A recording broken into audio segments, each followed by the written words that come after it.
Bugun men pensionerlar uchun juda muhim bo'lgan masalani ochiq va tushunarli qilib tushuntirib beraman. Pensiya olishda yangi cheklovlar, tekshiruvlar va to'lovni vaqtincha to'xtatishga sabab bo'ladigan holatlar.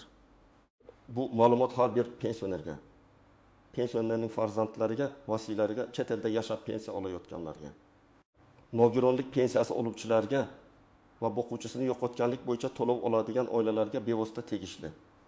Eng muhim joyi shuki, ko'pchilik pensiya faqat yoshga yetganda tayinlanadi va keyin umr bo'yi hech qanday savolsiz to'lanaveradi deb o'ylaydi. Aslida esa ayrim shartlar buzilsa, ma'lumotlar yangilanmasa yoki hujjatlarda nomuvofiqlik chiqsa, pensiya to'lovi kechikishi, vaqtincha to'xtashi yoki ortiqcha to'langan pul qaytarib undirilishi mumkin. Shuning uchun videoni oxirigacha ko'ring. Hozirning o'zida kanalga obuna bo'ling, like bosib qo'ying. Chunki bunday ma'lumotni vaqtida bilish ba'zan bir necha oylik pensiyani saqlab qoladi. Avval ko'p ishlar qog'oz hujjatlar orqali yurardi. Pensioner yashash joyidagi pensiya bo'limiga borar, pasport, mehnat daftarchasi, ariza, ma'lumotnomalar topshirar, keyin har oy bank kartasi yoki pochta orqali pulni olardi. Agar ma'lumotlar o'zgarsa, masalan, yashash joyi, familiya, bank kartasi, nogironlik guruhi, ishga kirganlik yoki chet elga ketganlik bo'yicha pensionerning o'zi xabar berishi kerak edi. Amalda esa ko'pchilik buni bilmasdi yoki keyin aytaman deb yurardi. Hozir vaziyat boshqacha. Davlat organlari o'rtasida elektron ma'lumot almashinuvi kuchaymoqda. Pensiya jamg'armasi, soliq organlari, bandlik ma'lumotlari, FSHDYO banklar, tibbiy mehnat ekspertiza ma'lumotlari, migratsiya va yashash joyi bo'yicha ma'lumotlar bir-biri bilan solishtiriladi. Bu nimani anglatadi? Endi ayrim holatlar pensioner aytmasa ham tizimda ko'rinishi mumkin. Masalan, pensioner vafot etgan bo'lsa, lekin kartasidan pul yechilayotgan bo'lsa, bu alohida tekshiruvga tushadi. Yoki nogironlik pensiyasi oluvchi qayta ko'rikdan o'tmagan bo'lsa, to'lov avtomatik to'xtatilishi mumkin. Yoki boquvchisini yo'qotganlik pensiyasini olayotgan talaba o'qishni tashlagan bo'lsa, bu huquq qayta ko'rib chiqiladi. Shuni aniq tushunib olish kerak. Bu cheklovlar hamma jazolash uchun emas.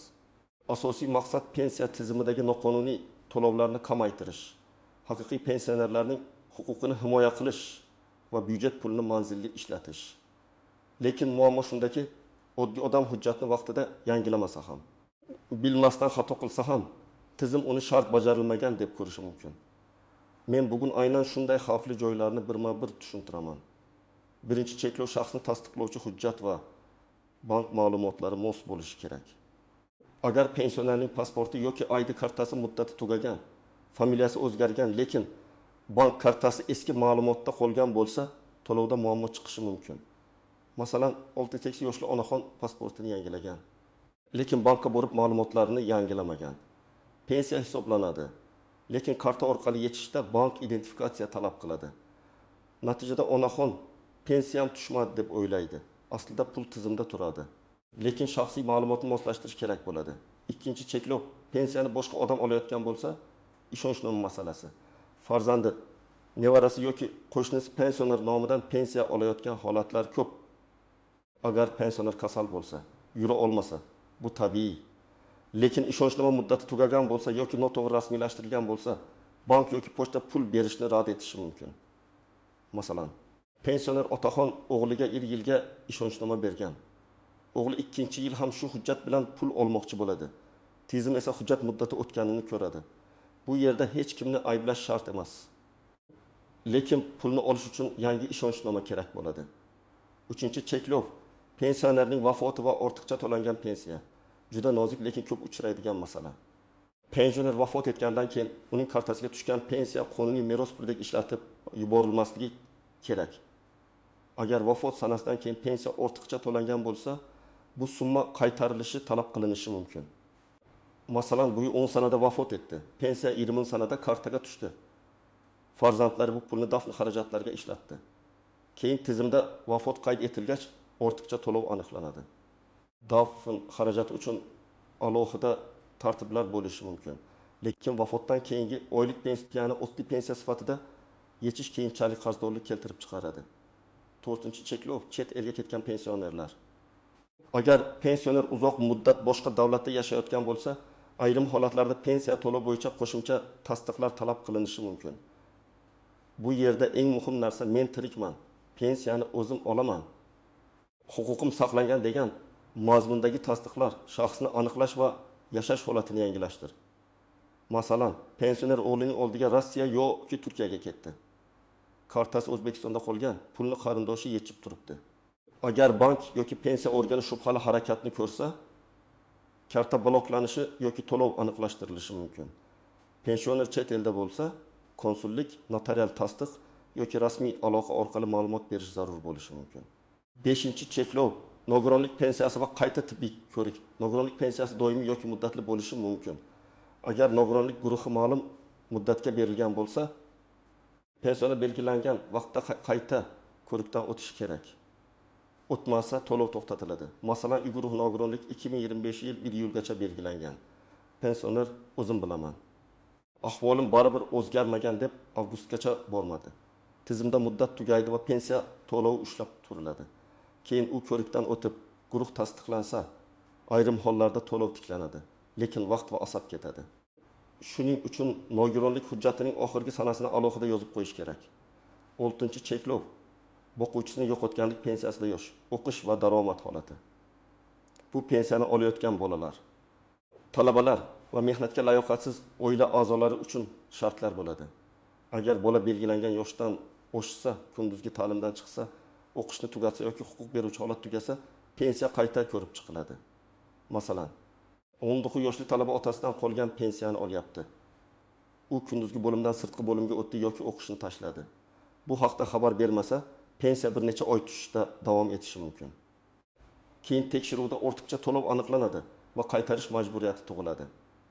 7-cheklov. Ijtimoiy nafaqa va moddiy ahvol mezonlari. Hamma pensiya bir xil emas. Yoshga doir mehnat pensiyasi bor, nogironlik pensiyasi bor. O'quvchisini yo'qotganlik pensiyasi bor. Shuningdek, ayrim ijtimoiy nafaqalar bor. Ijtimoiy nafaqalar ko'pincha ehtiyojmandlik, daromad, oilaviy holat, boshqa to'lov bor yo'qligi bilan bog'liq bo'ladi. Agar oilaning daromadi oshsa, qo'shimcha mulk yoki rasmiy ish paydo bo'lsa, ayrim nafaqalar bekor qilinishi mumkin. Masalan, yolg'iz yashovchi pensioner qo'shimcha yordam olardi. Keyin o'g'li doimiy ro'yxatga kirib, rasmiy daromadga ega bo'ldi. Tizim oilaviy tarkib va daromadni boshqacha ko'radi va yordam qayta baholanadi. 8-cheklov. Ishlayotgan pensionerlar. Ko'pchilik so'raydi, pensioner ishlasa pensiyasi kesiladimi? Umumiy qo'ydan oddiy tushuntiraman. Yoshga doir pensiya olayotgan odam ishlashi mumkin, lekin ayrim qo'shimcha to'lovlar, ustamalar yoki imtiyozlar ish va daromad holatiga bog'liq bo'lishi mumkin. Shuningdek, ish staji, qayta hisoblash, soliq va badal ma'lumotlari elektron ko'ringani uchun yashirin ish, norasmiy kelishuv yoki noto'g'ri ma'lumot keyin muammo tug'diradi. Masalan, pensioner qo'shimcha ishlayapti. Ish beruvchi uni rasmiy ro'yxatdan o'tkazgan. Lekin pensioner ayrim nafaqa arizasida ishlamayman deb yozgan.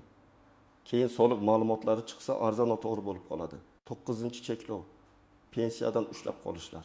Agar pensionerning aliment kredit sud qarori ortiqcha to'langan nafaqa yoki boshqa majburiy qarzi bo'lsa, pensiyadan ma'lum miqdorda ushlab qolish qo'llanishi mumkin. Bu ham ko'p odam uchun kutilmagan holat. Masalan, pensioner 1 million 800 ming so'm pensiya oladi. Sud qaroriga asosan har oy 20% ushlab qolinadi. U pensiyam kamaydi deb o'ylaydi. Aslida ijro hujjati kelgan bo'ladi.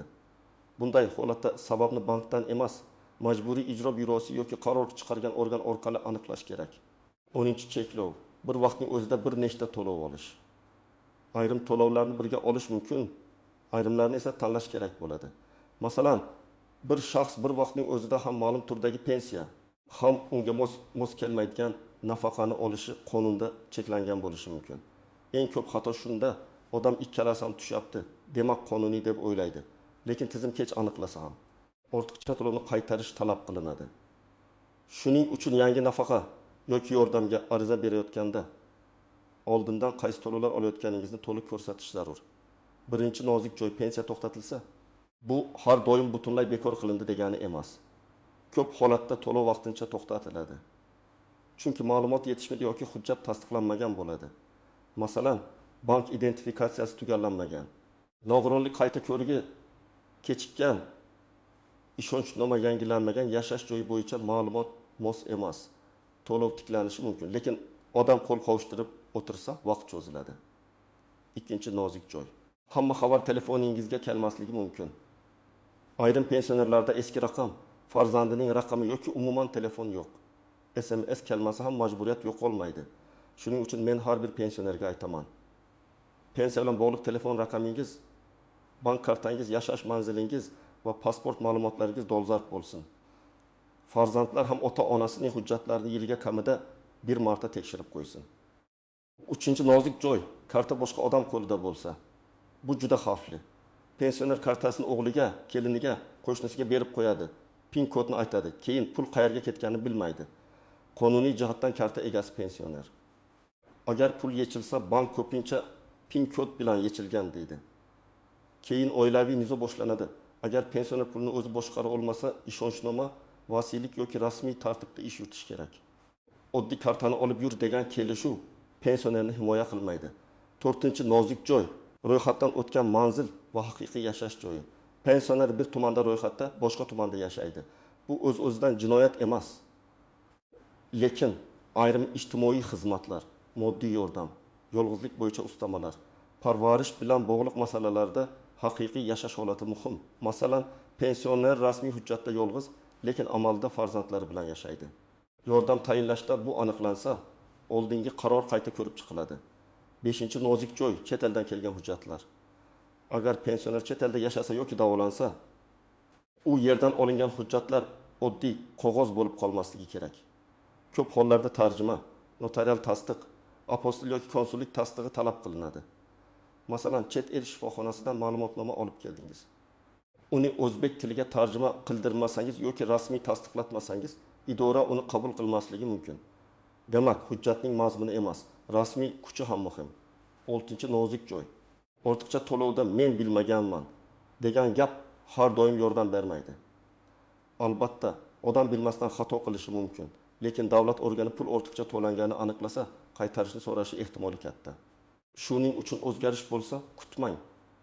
Ishga kirdingizmi, o'qishni tugatdingizmi, nogironlik muddati tugadimi, yashash joyi o'zgardimi, pensioner vafot etdimi, darhol xabar berish kerak. 7-nozik joy, firibgarlar. Pensiyangiz to'xtaydi.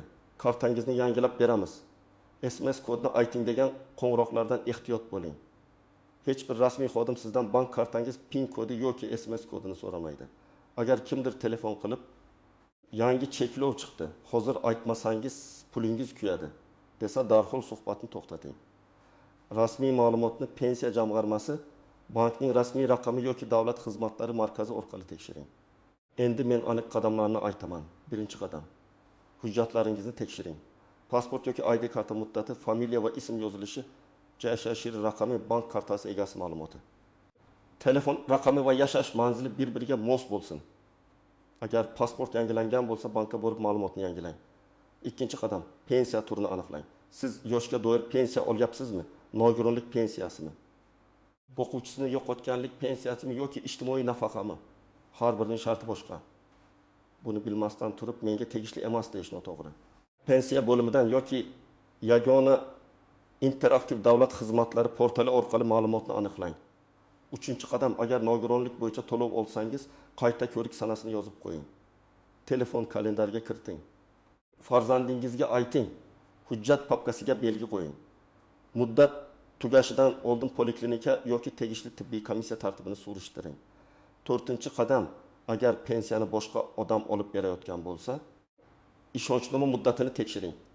Notarius orqali rasmiylashtirilgan hujjat bo'lsin. Pensioner yura olmasa, ayrim notarial xizmatlar uyga chiqish tartibida bo'lishi mumkin. Buni oldindan so'rang. Kartani shunchaki berib qo'yishdan ko'ra, rasmiy vakillik xavfsizroq. 5-qadam, chet elga uzoq muddat ketayotgan bo'lsangiz, ketishdan oldin pensiya organiga murojaat qiling. Men falon muddatga ketmoqdaman. Pensiyam bo'yicha qanday tasdiq kerak bo'ladi deb yozma yoki rasmiy tartibda so'rang. Chet elda bo'lsangiz, konsullik bilan bog'laning. Hujjatlarni tarjima va tasdiq masalasini oldindan hal qiling. 6-qadam. Pensioner vafot etgan taqdirda kartadagi pulni shoshilib yechmang. Avvalo fashadiyo orqali vafot qaydi, keyin pensiya organi va bank bilan masalani aniqlang. Dafn puli yoki meros bo'yicha alohida tartiblar bor. Lekin vafotdan keyingi pensiyani o'zboshimchalik bilan ishlatish keyinchalik qarzga aylanishi mumkin.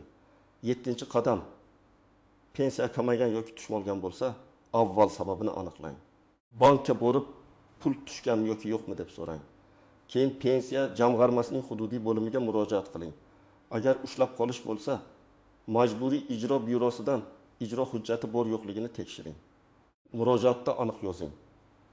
Mening pensiya to'lovim qaysi sababga ko'ra kamaygan yoki to'xtatilganini tushuntirib berishingizni so'rayman. Og'zaki gap bilan cheklanmay, yozma javob olishga harakat qiling. 8-qadam. Barcha hujjatlarni bitta papkada saqlang.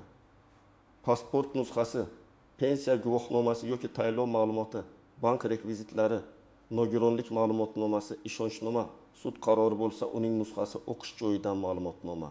Vafot yoki nikoh bilan bog'liq va hadidi yo'q hujjatlari alohida joyda tursin. Farzandlaringiz ham qayerda ekanini bilsin. 9-qadam. Hech kimga nisbat bermang. Pensiya, karta, subsidiya, nafaqa, kompensatsiya degan nom bilan kelgan havollarni bosmang. Agar xabar rasmiy ko'rinsa ham bankning ilovasiga o'zingiz kiring yoki rasmiy raqamga qo'ng'iroq qiling.